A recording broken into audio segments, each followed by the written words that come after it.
Si Seth, Nasir at mga ulap. Kwento ni Lester John Carriaga Lim at guhit ni Ivan Reverente. Umakyat ng burol ang magkaibigan na Seth at Nasir ang pangalan. Silip-ulap ang larong yayaan habang nasa daan. Nasir! Tingnan mo ang ulap! Korteng bulak, makapal at mababa. Cumulus! Sigaw ni Nasir habang tumatalon ng pataas at pababa.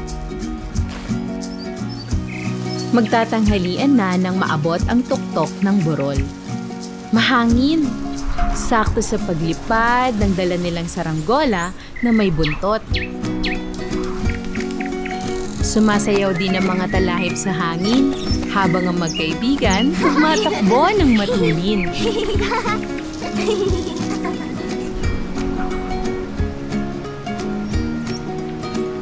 Tingnan mo ang ulap. Malalapad at medyo mababa. Stratus! Sigaw ni Seth. Naku, uulan kaya? Tanong ni Nasir, nakakaba-kaba.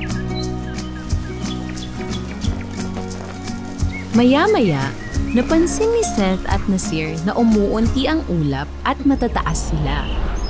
Cirrus! Sabay sabi nila habang tumatawa.